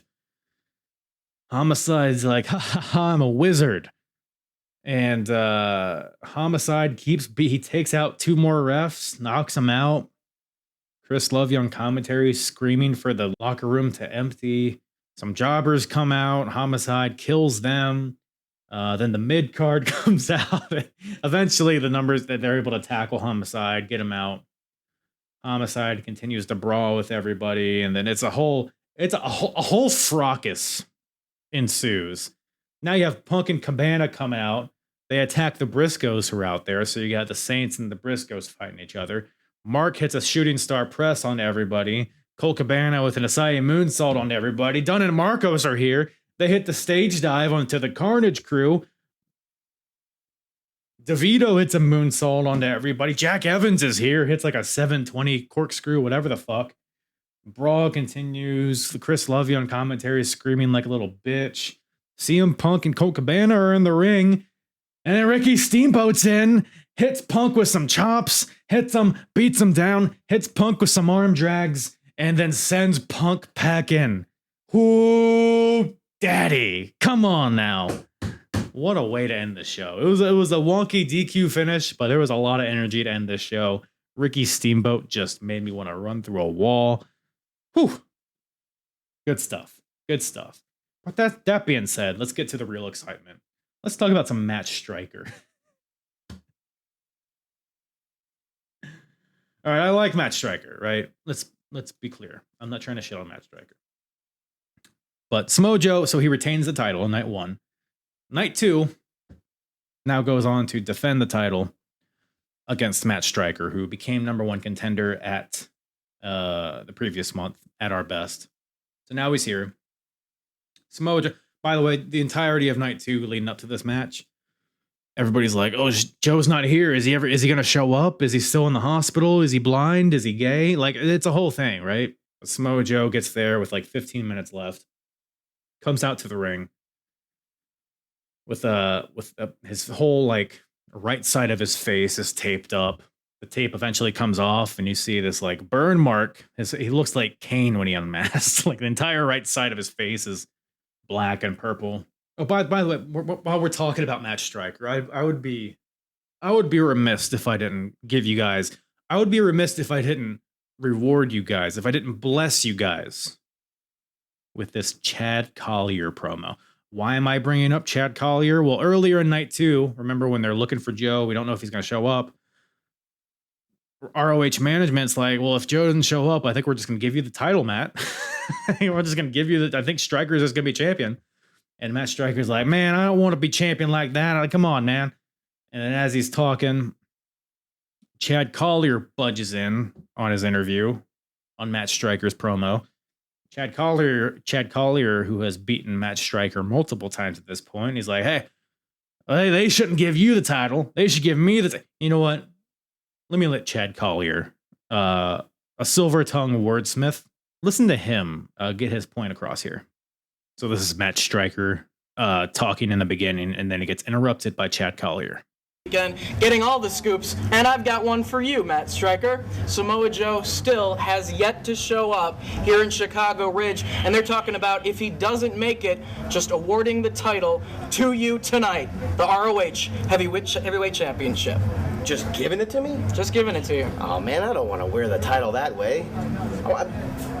I've dreamed this. I want to win. I want to beat the champion. That's the only way I want to be a champion here. I can't think about this right now, Dave.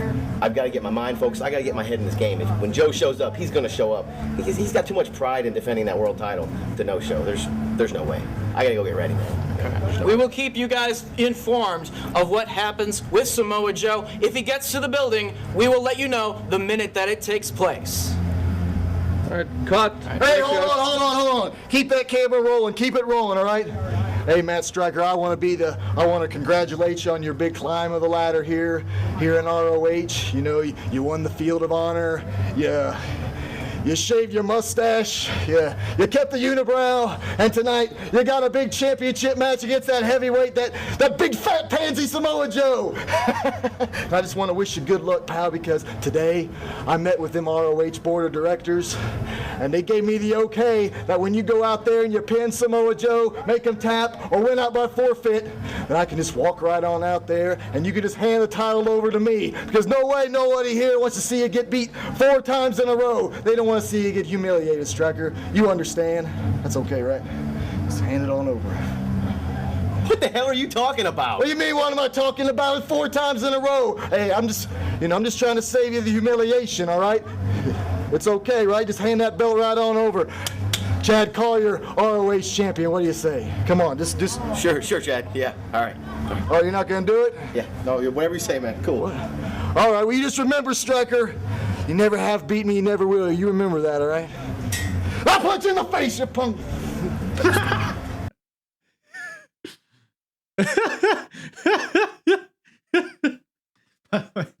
By the way, shout out Dave Prazak, who made his debut this month too, which I think he goes on to be a commentator. I'm waiting for that day to come. But goddamn, Chad Collier, man, I might be a Chad Collier mark after that promo. It was just. It reminds me of that Kalisto promo. You know what I'm talking about? Doing lucha things. Oh, like it was that, which is an extended version of that. So that's a thing that's happening. But Samoa Joe does end up showing up. So we get this match. Now we're here.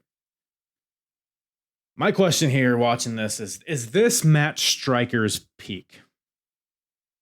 Because Matt Striker is a guy that I had never heard of. By the way, if you're tuning in for the first time, it is not that Matt Striker. It's not the teacher Matt Striker. It is Matt Striker with a Y. And like I say, he's a guy that I'd never really heard of until I started rewatching these shows. He's a good wrestler, man. He's a fine wrestler. I've described him before as a less captivating version of Bryan Danielson. Like, he's solid in the ring, but there's just like an innate charisma that I think he's lacking. And maybe that's why he never really got above this level. Because Samoa Joe versus Matt Striker, look, he's in a world title match. He's a Field of Honor champion. He's obviously in a big position right here. But as he's here fighting Samoa Joe, it just, to me, it didn't feel like he belonged. Like, it never felt like he was going to win the match. Like, yeah, there were some kind of near falls. He hits his Death Valley driver for a 2 count. He locks in the Striker lock at one point, but there just didn't seem to be any danger on Samoa Joe's part. Even with a burned face, Samoa Joe felt like he had control over most of this match. I mean, dominant, suicide dives, Olay kicks, super kicks. Striker, yeah, he rips Samoa Joe off the top rope, the belly to belly, but then Joe fights back with all these strikes. I mean, all throughout the match, it's just pop, pop, pop, pop, pop, slap, like just peppering him with punches and slaps and elbows and kicks and knees. He's just brutalizing the poor boy. Matt Striker does hit a second rope dragon screw, which looked awesome, right into the Striker lock. Samoa Joe gets to the ropes, Death Valley driver for 2 count, like I mentioned, but ultimately Samoa Joe wins with a flying triangle choke, which was fun. Just kind of locks it in from a standing position and chokes the boy out. So yeah, like watching, there were some elements of Matt Striker feeling competitive here, but to me as a viewer, and maybe it's because I'm watching in hindsight, but it never felt like Matt Striker stood a chance here. And I'm wondering if he ever gets back to this position after this. Does he enter the pure division, which I think that's tailor-made for him? I think he would have been a perfect inaugural champion, personally. But yeah, it was interesting to see Striker in the spot. And Samoa Joe retains the belt 2 consecutive nights. 2 consecutive nights, just as he intended. And now stands at 13 months as a Ring of Honor champion. So that's some spicy hot fire. Pardon the pun, but. And then we have an upcoming match with Bryan Danielson, I would assume. So Samoa Joe's cooking, man. Joe's gonna kill you, as they say. But hey, why don't we got 2 more matches to talk about. 2 more matches. I know we're going kind of long here, but it's just I guess it was a packed month. We got Homicide. So this is night 2. We got Homicide versus Bryan Danielson. So night 1, remember, Homicide burned Samoa Joe's face to a crisp, and Bryan Danielson made CM Punk tap out. So both guys have they each have some type of momentum at this point. Pretty grueling match here between Danielson and Homicide. Nothing super flashy, just really hard hitting, classic like work a body part type stuff. But it actually played into the finish. So I was, from a psychology standpoint, it was solid. There's one point where Homicide throws the ring bell into the crowd. There was somebody in the crowd heckling the shit out of Homicide. I couldn't really make out what he was saying, but Homicide was none too pleased. But you know, other than that, but outside of that, just a really fun back and forth type match. At one point, they fight to the outside. Homicide goes for a punch on the Bryan Danielson, but Danielson evades it, and Homicide ends up punching the steel barrier on the outside. And then Bryan proceeds to work the hand of Homicide, which plays into it because one of Homicide's main moves is the STF, and he locks it in onto Danielson, but he can't lock the grip. So it's like a weaker version of it. So Danielson's able to get out of it. Hami does hit a pile driver for a 2 count. And which played because Homicide was working the neck of Danielson with various chin locks and chokes and things like that. So he was working the neck of Danielson throughout the match, which dampens the effectiveness of the cattle mutilation, because if you're unaware, the cattle mutilation is like you have to like bridge on your neck to like, it's like a upside down full Nelson, I guess you would call it. So he's not really able to lock in the cattle as effectively. So both guys' submissions are kind of neutered due to the body work that had been done previously in the match, which is just great stuff. Great stuff. Homicide goes for the cop killer, but Bryan flips out of it, goes for a dragon suplex. But as he's got him gripped, Homicide grabs the ref to distract him, grabs him by the shirt, and as he's distracting the ref, he does a mule kick low blow to Bryan Danielson. Homicide rips his elbow pad off and uncorks a huge lariat that turns Bryan inside out and gets the 1-2-3. So Homicide wins the match by devious means. So we're kind of progressive. So Homicide, 2003, he was the dude, man. He was the MVP, crowd favorite. But now it looks like we're leaning to a bit of a heel side, bit of a thug side of Homicide here, which we'll see how that pans out.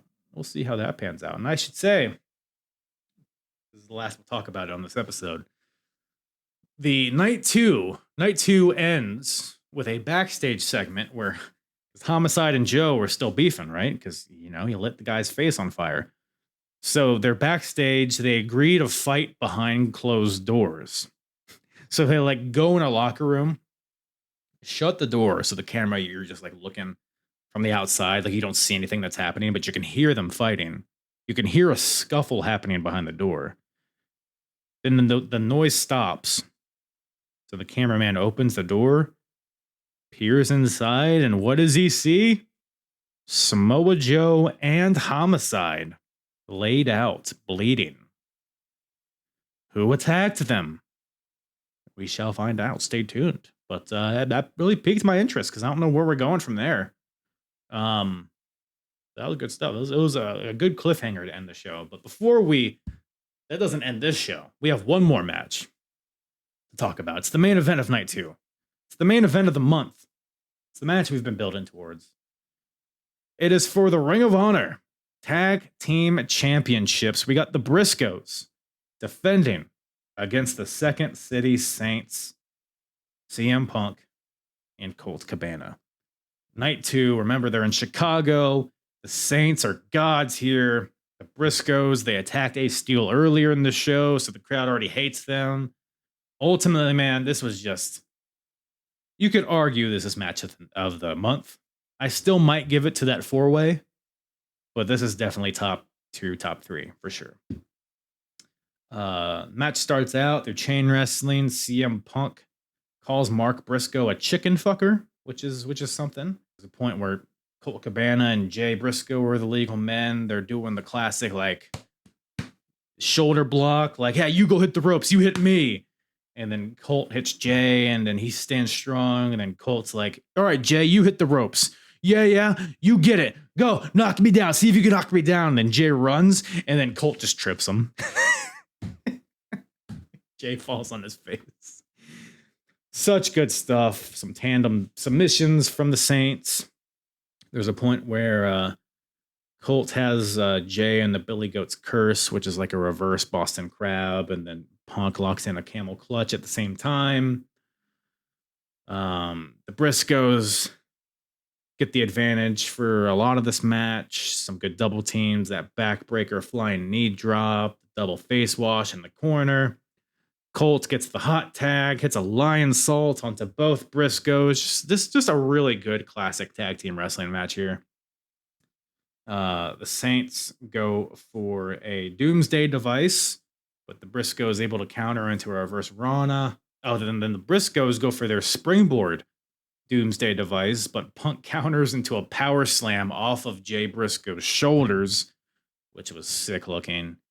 There's a point in this match where all four guys, they take turns striking each other, Shining Wizard after super kick, after lariat, and then all four guys are down. Just awesome energy at this point. Mark Briscoe with a top rope ace crusher onto CM Punk. Jay with a J driller to Colt Cabana, but only for a 2 count. And then ultimately, CM Punk hits a hellacious Pepsi plunge onto Mark Briscoe off the top rope for the win. 1, 2, 3, we got new Ring of Honor Tag Team Champions, CM Punk and Colt Cabana. Who daddy? But that's not it. We're not there yet. So the Saints win, but BJ Whitmer, that goddamn Prophecy member's in there, attacks CM Punk and Colt from behind because they're both down. They're winded from this match.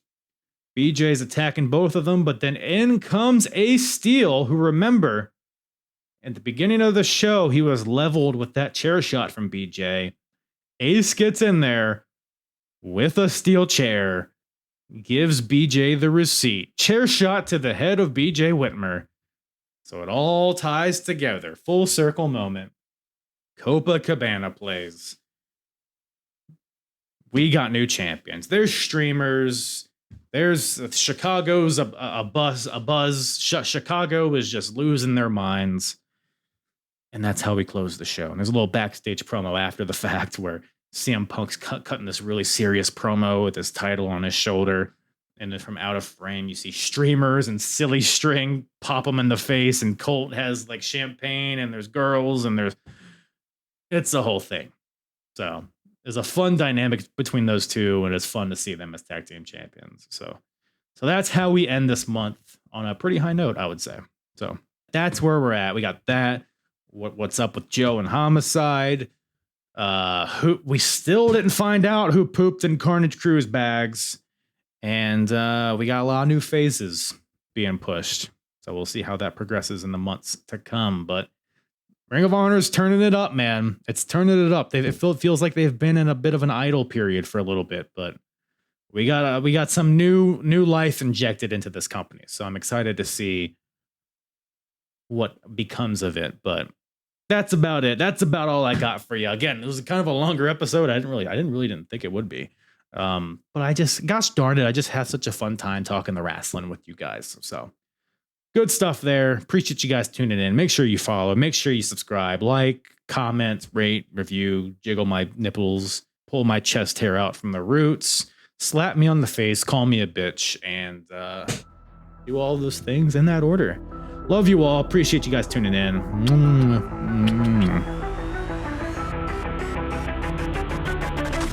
I'm hard. Yeah. And the hardest, talk around and disregard it. Strip you off the ground, show you what heart is. Standing strong and proud, nothing can knock it. Let's get it started. It's the hardest, talk around and disregard it. Strip you off the ground, show you what heart is. Standing strong and proud, nothing can knock it. Let's get it started.